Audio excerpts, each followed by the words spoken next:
Welcome to YouTube of the Year.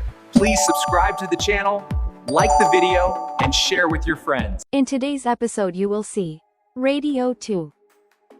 Yes. Well, I don't even remember that, but I'll take everyone's word for it. All right. Well, in fact, we now have such a gigantic audience out there that hardly anybody knows who you are, Bob, except for, of course, ufologists and so forth, who would be very familiar with your story.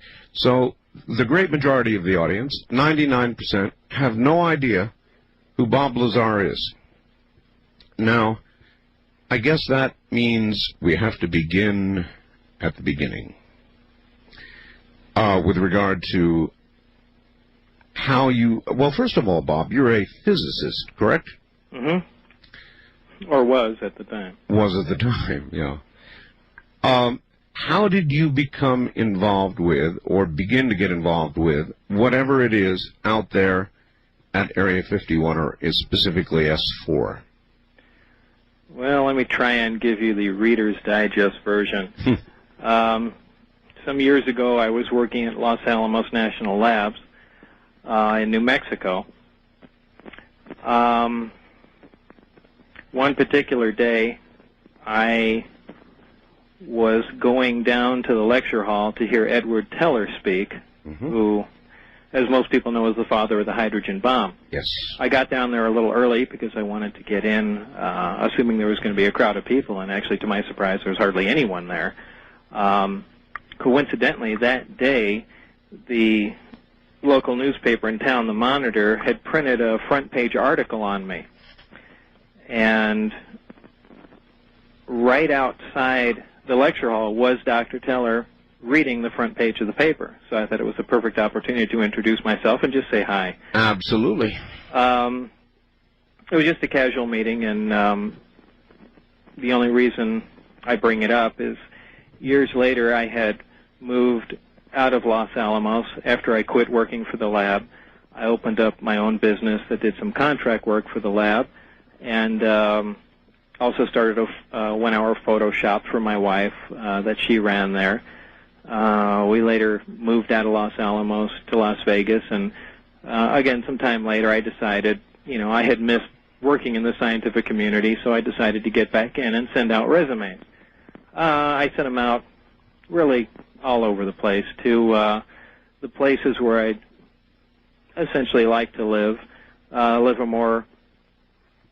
I really don't remember where else, but one of the other resumes I sent was to Dr. Teller's attention. Okay. And I had referenced our meeting back then.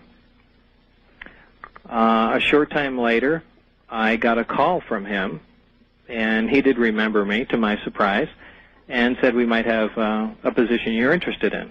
I said, great. I went down and was interviewed.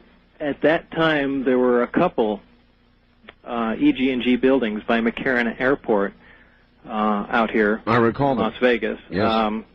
I really don't know what's there now. Someone tells me there's still one building, but there used to be two before they expanded the airport. One was special projects, and I don't know what the other one was. But in either case, I was told to go down there for an interview.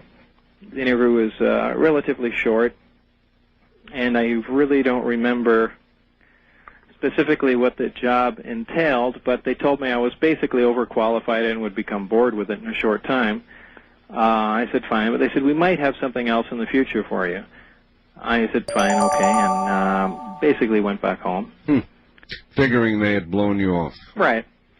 I really don't remember what the job was, but it didn't really even sound too exciting to me, so it really didn't ring my bell at that point. Do you recall anything about a technician level or something that would have been boring?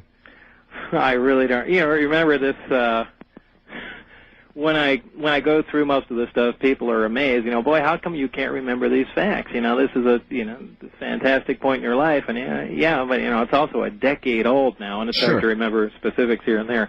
However, as it turned out, they did call back and had another position.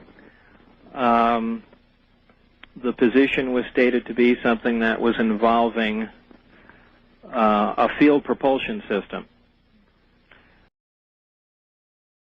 Congratulations, you did it. You are very smart. Welcome to YouTube of the Year. Please subscribe to the channel, like the video, and share with your friends.